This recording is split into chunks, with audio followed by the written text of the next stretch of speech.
नमस्कार साथियों, आप सभी का स्वागत है विनोद अपडेट इंडिया पर। मैं हूं विनोद यादव। साथियों, आज के जो सेशन का अपडेट है वो बांग्लादेश को लेकर के। अगेन मैं आपको बता दूं, बांग्लादेश के अंदर जो शेख हसीना है, उन्होंने एक इंटरव्यू दिया है। उस इंटरव्यू के अंदर जो मोहम्मद यूनुस है उस पर आरोप लगाए हैं उन्होंने। मोहम्मद यूनुस की जो सरकार है उन पे आरोप लगाए हैं, उनकी जो सरकार का फेलियर है उन पे आरोप लगाए हैं। और इसी के साथ में सारी आज जो बात करेंगे, अब इस पूरी घटनाक्रम पे बात करेंगे। इसके अलावा मैं आपको बता दूं, इस पूरी घटनाक्रम पे हम लोगों ने एक सेशन ले चुके हैं, उसमें पूरी डिटेल से जानकारी है कि जलाया कैसे, उसको मारा कैसे गया, उसके अलावा वहां का जो नेता था उसको गोली कैसे मारी गई। अब आपको मैं बता दूं, जो इधर ये आपको जो भीड़ दिख रही है, जिसके अंदर आपको ये पूरे कच्छाधारी लोग दिख रहे हैं, इनकी कहानी ये है कि इनके यहाँ का एक नेता हुआ करता था और प्रवक्ता हुआ करता था, मोटिवेटर था, और वो बांग्लादेश के लोगों को मोटिवेट करता था भारत के विरोध के अंदर। और उसको हाल ही के अंदर वो सेवन सिस्टर्स को लेकर के, जो नॉर्थ ईस्ट भारत है अपना, उसको लेकर के वो अभी उन्होंने स्टेटमेंट दिए थे, कुछ पोस्ट की थी फेसबुक पे, ट्विटर पे, इन पे। तो इसको अभी क्या अज्ञात लोगों ने गोली मार करके इसकी इसकी मौत हो गई, इसको गोली मार दी उसके बाद में। साथियों, उसका जो बदला लेने के लिए ये लोग जो अपनी जो मानसिकता है, जो इनकी जो सोच है, उसमें जहर घोल रखा है। ये लोग भारत का ये वहां पे हिंदू रहता है बांग्लादेश के अंदर, उसका नाम है दीपू चंद्र दास। इस दीपू चंद्र दास की कहानी ये है कि ये एक फैक्ट्री में मजदूरी करता है बेचारा। उसको ये लोग पहले नंगा करते हैं, फिर अधमरा करते हैं, उसके बाद में कैरोसिन डालते हैं, फिर कैरोसिन डालने के बाद में इसको केट पे लटकाया जाता है, फिर जलाया जाता है। और ये पूरे वर्ल्ड को दिखाते हैं ये मैसेज। जो इस्लामिक स्टेट की जो सोच होती है उसको ये उजागर कर रहे हैं। बांग्लादेश पहले बदला तो इन्होंने जो बाकी राख ही वो कसर थी उसको पूरी इन लोगों ने कर दी। साथियों, अभी ये जो आप लोग सिनेरियो देख रहे हैं उससे अब नेक्स्ट एडवांस आगे बढ़ चुका है। अभी हाल ही में जो घटना हुई है आज उन पे भी चर्चा करेंगे। साथियों, ये अभी द इंडियन एक्सप्रेस की खबर है और लगभग आज सुबह की खबर है। इसके अंदर क्या होता है कि इनके एक प्रोतो ओलो के नाम से वहां पे, प्रथम ओलो के नाम से वहां पर एक जो अखबार प्रतिष्ठित अखबार है, उसने बोला है कि नेशनल सिटीजन पार्टी है इनकी, उस पार्टी का एक लीडर है, उसका नाम रहता है मोहम्मद सिकंदर। ये मोहम्मद सिकंदर जो नाम का व्यक्ति है, ये सोमवार सुबह वहां पे एक खुलना एक मार्केट है, उस खुलना मार्केट के अंदर इसको गोली मार दी गई। अभी 3 दिन पहले 4 दिन पहले अज्ञात लोगों ने इनके उस्मान हादी है उसको मारी थी। अभी इनके एक लीडर है जो अभी इनके एनसीपी पार्टी है, उसके लीडर को गोली मार दी। और साथियों, ये अभी वहां पे एक रैली आयोजन कर रहा था, मजदूरों की रैली के आयोजन के लिए वहां पे काम कर रहा था, और उसको वहां पे सुबह सुबह गोली मारी है। इसी के साथियों, इसी के अलावा आपको एक चीज बता दूं, 7 साल की एक बच्ची है और उसके माँ बाप, उसके जो परिवार है उसको वहां पे बांग्लादेश के अंदर एनसीपी पार्टी के वहां पे एक लीडर रहते हैं ये लोग, उसको बांग्लादेश के अंदर मकान के अंदर उसको बाहर से कुंडी या बाहर से ताला लगा करके ये लोग उसको जला देते हैं पूरे मकान को। उसमें 7 साल की बच्ची की ऑन स्पॉट मौत हो जाती है। उसके अलावा उसकी जो फैमिली के लोग रहते हैं वो इतनी बुरी तरीके से आए हैं कि उनकी सिचुएशन बहुत अभी गंभीर है। इसके अलावा साथियों, ये वो बच्ची है जिसकी इन लोगों ने निर्मम हत्या की है, उसको अंदर बंद करके उसकी फैमिली को और उस बच्ची को। ये इस टाइम में बांग्लादेश अभी और जल रहा है, जो जिस कंडीशन से गुजर रहा है, इससे उससे नेक्स्ट लेवल पे जा रहे हैं ये लोग। साथियों, इसके अलावा बात कर ले, ये आपको मैं वीडियो दिखा रहा हूँ। इस वीडियो की कहानी ये है कि ये लोग जितना प्रोपोगंडा फैला सकते हैं, जितनी झूठ फैला सकते हैं, जितना ये भारत के विरोध में सेंटीमेंट तैयार कर सकते हैं, वो सारी चीजें इस वीडियो से आपको आगे लिंक करेंगे। साथियों, ये भारत की एम्बेसी है और उस भारत की एम्बेसी के अंदर, ये एम्बेसी है बांग्लादेश के अंदर, भारत की एम्बेसी है बांग्लादेश के अंदर, उसके सामने ये लोग भीड़ इकट्ठी होती है। ये उस टाइम के उस्मान हादी की जब मौत होती है उस टाइम के अंदर उसके विरोध प्रदर्शन में भारत की एम्बेसी में जितने पत्थर फेंक सकते थे इन लोगों ने फेंके, जितने जूते फेंक सकते थे फेंके इन लोगों ने, और जितनी हुड़दंग मचा सकते थे उतनी इन लोगों ने वहां पे मचाई, पूरा तांडव मचाया इन लोगों ने।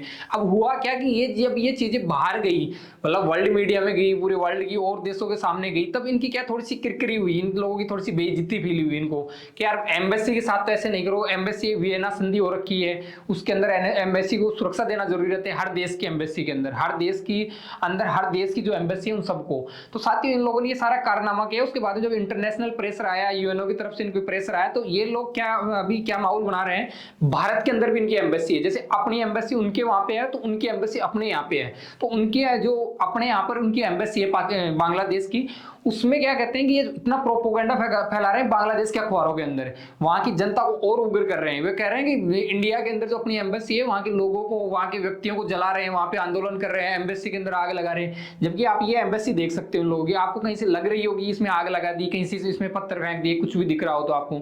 इसी के साथ में सर भारत सरकार बाहर आती है, भारत की जो मिनिस्ट्री है, मिनिस्ट्री ऑफ एक्सटर्नल अफेयर्स है, गवर्नमेंट ऑफ इंडिया, वो एक प्रेस रिलीज करती है और वो ये इस चीज की पुष्टि करवाती है कि जो आप लोग प्रोपोगंडा फैला रहे हो बांग्लादेश में हमारे खिलाफ और उनको भिड़का रहे हो, ऐसा कुछ नहीं है। ये खुद उन लोगों ने बाहर आके ये ये टिप्पणी करते हैं। साथियों इस फ्रेज के अंदर है क्या ऐसा, तो मैं आपको बता दूं, ये जो दीपू चंद्र दास की जो इन लोगों ने हत्या की है, मतलब वहां पे अल्पसंख्यक के अंदर आते हैं हिंदू बांग्लादेश के अंदर, तो यहाँ भारत के अंदर कुछ लोग वहाँ जो बांग्लादेश की एम्बेसी थी उसके सामने जाते हैं 5-7 लोग, और वो ये कहते हैं कि भाई अल्पसंख्यकों की आप बांग्लादेश के अंदर सुरक्षा सुनिश्चित करो, इसकी मांग करते हैं उनके सामने जाके। और कुछ थोड़ा बहुत जैसे मान लो 1-2 नारे लगा दिए उन लोगों ने, कह दिया कि भाई आप हमारे वहाँ अल्पसंख्यक है, उनकी आप सुरक्षा दीजिए आप लोग।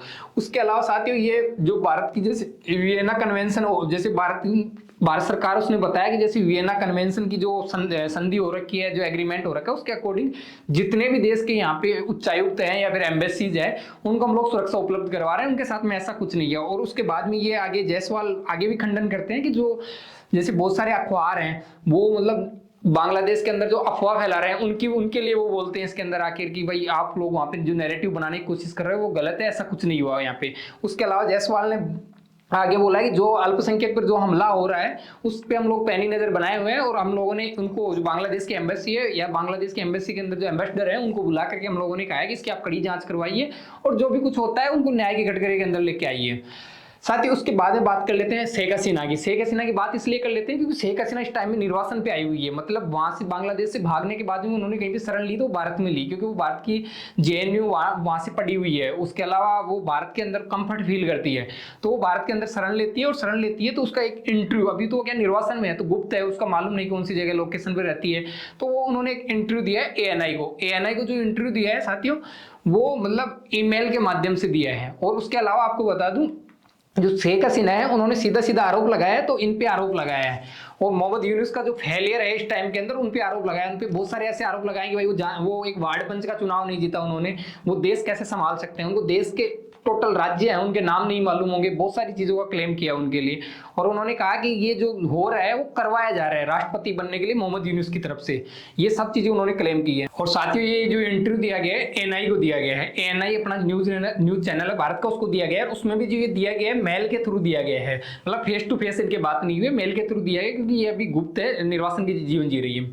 साथ ही ये बोल रही है कि मोहम्मद यूनुस के नेतृत्व में जो अंतरिम सरकार है उसने वहां पे अराजकता फैलाई। ये अराजकता क्यों फैलाई, उन्होंने कहा कि उस्मान हादी की जो मौत पे जो भी घटनाक्रम हुआ है, जो जितना तांडव मचाया इन लोगों ने, ये इसका फेलियर दर्शा रहा है। उसके अलावा उन्होंने आगे बोला कि जो ये जितनी भी हिंसा हुई है उसमें जो शासन व्यवस्था जो टूटता है वो दिखाई दे रहा है, या जो दर्शाया गया कि मतलब जो डैमेज कंट्रोल था वो अच्छे से नहीं कर पाया, तो उसकी जो पूरी जिम्मेदारी है वो इस पे थोप रही है मतलब मोहम्मद यूनुस पे। इसके अलावा आगे कह रहे हैं कि जो मैं छोड़ के आई थी वहां पे, जब मैं वहां से हट के आई थी सत्ता से, तो उसके बाद से लेकर के अब तक वहां पे हालत बदतर से बदतर होते जा रहे हैं।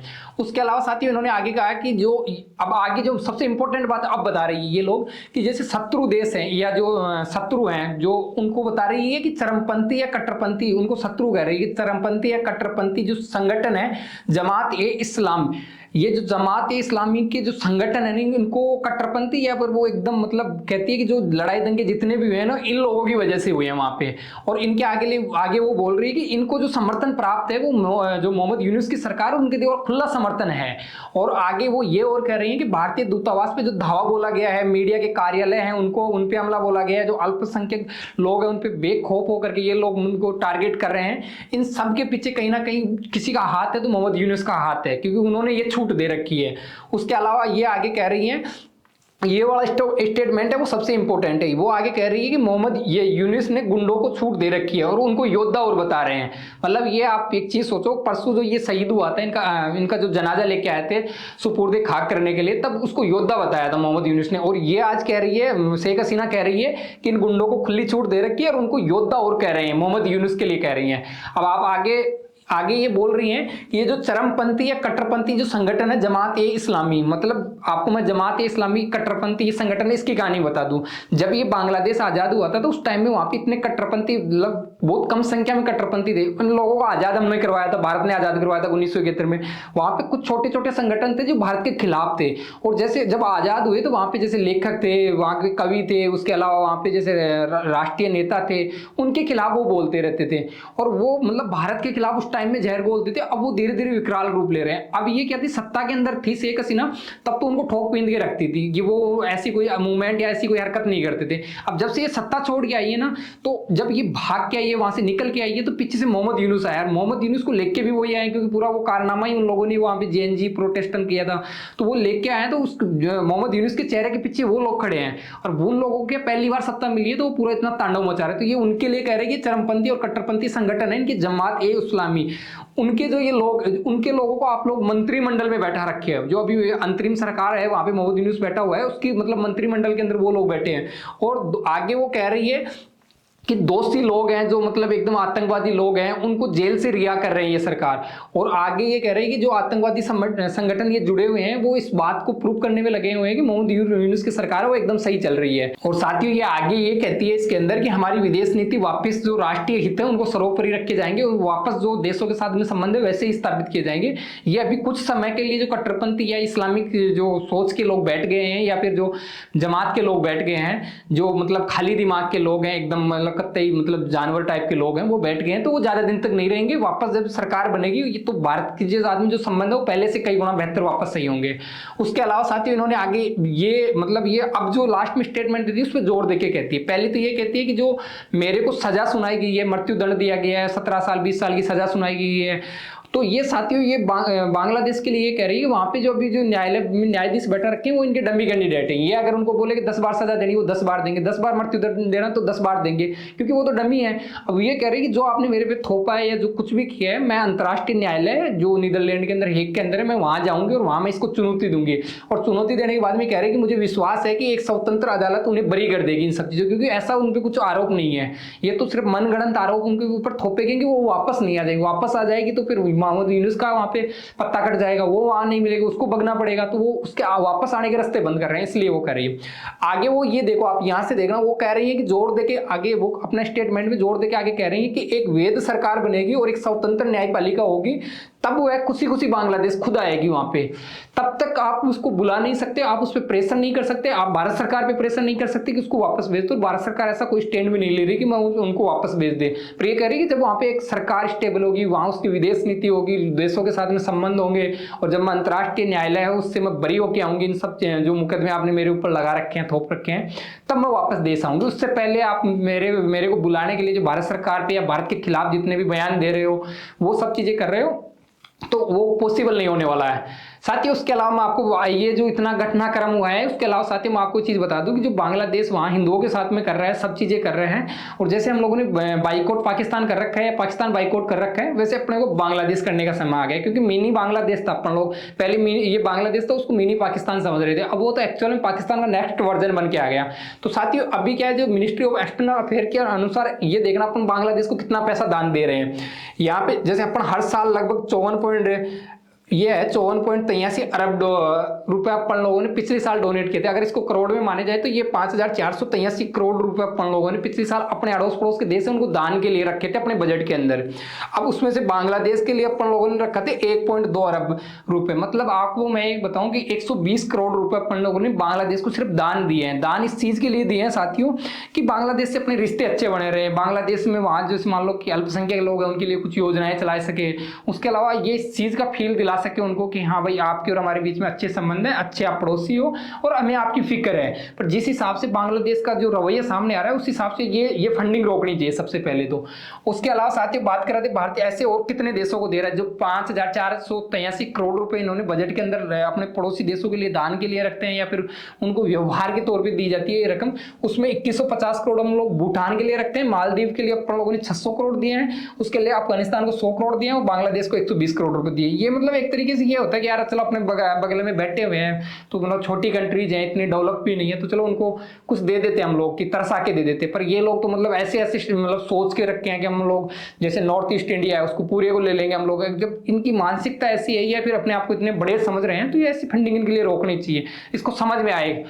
इसके अलावा साथियों अभी आईपीएल हुआ, आईपीएल का ऑप्शन हुआ है। आईपीएल के ऑप्शन के अंदर एक बांग्लादेश का एक जो खिलाड़ी है उसको 9.2 करोड़ रुपए के अंदर कोलकाता नाइट राइडर्स ने खरीदा है। साथियों आपको एक चीज बता दूं, जैसे आईपीएल से बाइकआउट कर रखा है किसको, पाकिस्तान को। वैसे अब वो समय आ चुका है क्योंकि वहां पे हिंदुओं को टारगेट कर रहा है, तो एक 2 या 5 सीजन कम से कम इनको बाइकआउट करें तो इनको समझ में आएगा कि अपने को वर्ल्ड से बाइकआउट कैसे करें, अपने देश को, अपने नागरिकों को कैसे बाइकआउट कर रहे हैं, और इनको अपनी औकात, अपनी हैसियत भी मालूम चल जाएगी। तो ये होना चाहिए कम से कम, क्योंकि ये लोग यहाँ से अपना पैसा ले जाके अपने ही लोगों को मार रहे हैं, अपने ही लोगों के खिलाफ काम में ले रहे हैं। इन लोगों ने एक भी पोस्ट नहीं की हिंदुओं के प्रति, हिंदुओं के लिए। अब आगे साथियों अपन जो बात कर रहे हैं वो पाकिस्तान की कर रहे हैं। पाकिस्तान की करनी नहीं चाहिए, इनको इतना सीरियस लेना नहीं चाहिए, क्योंकि नेक्स्ट लेवल की ये भी एक बवासीर है अपने बगल में। तो पर मैं इसलिए कह रहा हूँ आपको, क्योंकि ये जो आसिम मुनीर है, ये कहीं पे ऐसे बोल रहे थे कि भाई भारत से जो हमारा संघर्ष हो रहा था उसके अंदर हम लोग अल्लाह की मदद से जीत गए।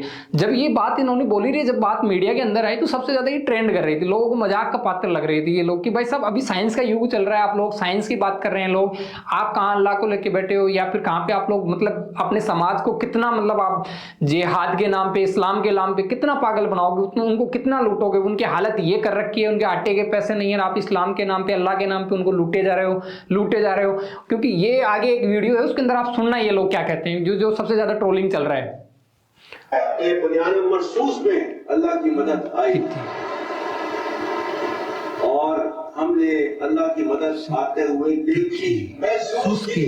वही हमने महसूस किया। तो जो ये साथियों ये वो मतलब वो वाली बात हो गई कि मतलब युद्ध के अंदर जो पाकिस्तान के जो लोग हैं उनको कैसे उनको अपने फेवर में किया जाए। तो ये अल्लाह के नाम ले रहे हैं, वहाँ इस्लाम के नाम ले रहे हैं, कम से कम उनको रोक के रखे, क्योंकि उनकी वास्तविकता सामने आ चुकी है। और साथियों आपको वाकई में हमारी ये जो एपिसोड है, सेशन है, वो आप वाकई में अच्छा लगता है तो आप लाइक करके जाया करो, इसको आप लोग सब्सक्राइब किया करो, अपने जो मित्र लोग हैं जो आईआर में इंटरेस्ट रखते हैं उनको शेयर किया करो। और उसके अलावा साथियों आपका कोई इस टॉपिक के प्रति कोई ओपिनियन है तो कमेंट बॉक्स के अंदर कमेंट जरूर करके जाया करो। इतने पैसेंस के साथ आप लोगों ने मुझे सुना उसके लिए आपको थैंक यू, धन्यवाद।